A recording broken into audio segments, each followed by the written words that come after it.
ঊর্ধ্বে উৎপেতে থেকে যেইভাবে নির্মম ভাবে তাকে প্রহার করা হয়েছে, তাকে হত্যার চেষ্টা করা হয়েছে, তার পিঠে ঘাড়ের মধ্যে যেভাবে চাপাতি দিয়ে কোপ দেওয়া হয়েছিল, সেই কোপ সেখানে ৮-৯টি সেলাই লেগেছে, আর একটু ডাবলে হয়তো সে স্পট ডেড হয়ে যেত।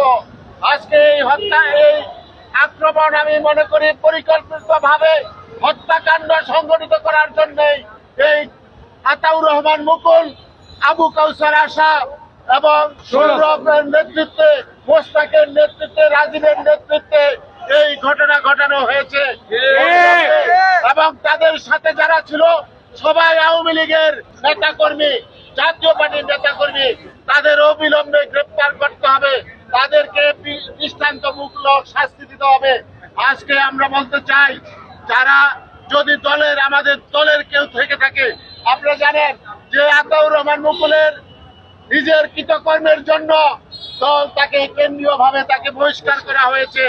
আজকে সে বহিষ্কার হয়ে আজকে তারপরেও সে এই অপকর্ম চালিয়ে যাচ্ছে।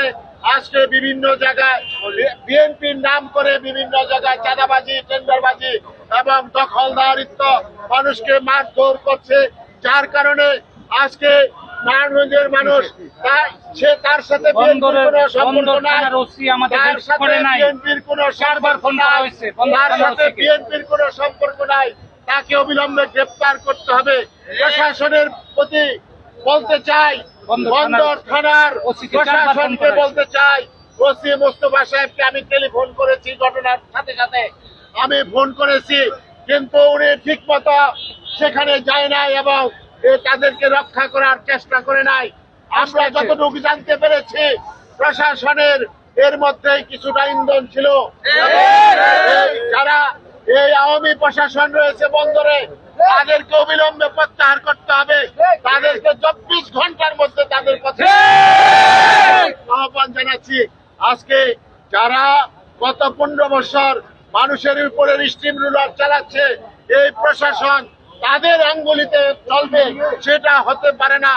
তাই অবিলম্বে এই নৃশংস যে আক্রমণ, হত্যার প্রচেষ্টা, সেটার দৃষ্টান্তমূলক শাস্তি দাবি করছি এবং অপরাধী মুকুল, কাউসার আশা, সৌরভ, মোস্তাক এবং রাজীবদেরকে অবিলম্বে গ্রেপ্তার করে দৃষ্টান্তমূলক শাস্তি দাবি করছি।